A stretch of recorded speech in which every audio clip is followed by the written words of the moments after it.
Welcome to the PLAB 2 Preparation Tips series, doctors. Today, we will be discussing a crucial topic, depression. Understanding how to assess depression is key for your success in the PLAB 2 exam. We will break it down step by step to help you prepare. What is depression? Depression is a common mental health condition that affects mood, thoughts, and physical well-being. It has both biological and cognitive symptoms. When discussing depression with patients, it's helpful to explain that it impacts both the mind and body. A good phrase to use is, depression can cause physical changes like tiredness or loss of appetite, as well as mental effects such as feeling down or worthless. Let's start with the biological symptoms. These include physical changes such as sleep disturbances, appetite changes, and fatigue. When gathering data, you might ask the patient, "How have you been sleeping lately?" Or, "Have you noticed any changes in your energy levels?" These questions help explore the patient's physical well-being. Next, we explore more biological symptoms. Ask about psychomotor changes, like, have you felt unusually restless or sluggish? For fatigue, do you often feel tired even after a good night's sleep? These questions will guide you through the data gathering process effectively.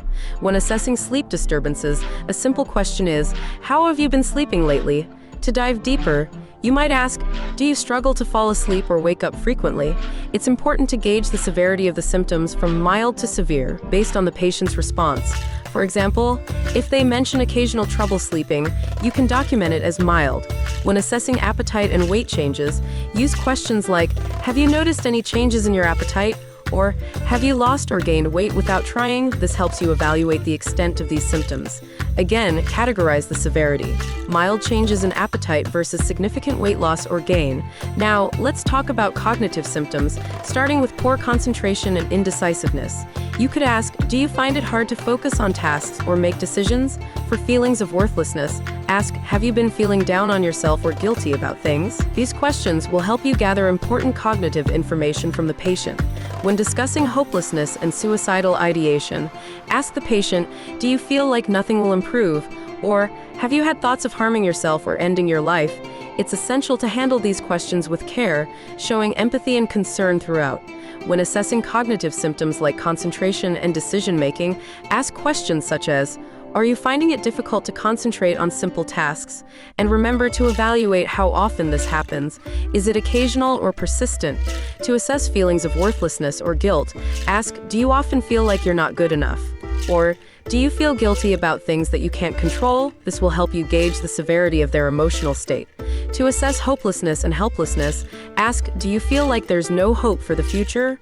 Or, do you feel like you can't change your situation? It's important to address the severity of these feelings to create an appropriate management plan. When addressing suicidal ideation, ask, have you had thoughts that life isn't worth living? Or are you thinking about harming yourself? Be sure to assess whether these thoughts are fleeting or more frequent, and whether there is any specific plan involved. Showing empathy by saying, I'm here to support you, and we'll work through this together, can be very reassuring for patients in distress. This concludes our overview of assessing depression in the PLAB 2 exam. By practicing these questions and responses, you'll build confidence and be better equipped to manage depression stations effectively. Thank you for joining, and keep up the great work in your preparation. Please like and subscribe to TuringMedSchool. Good luck with your preparation.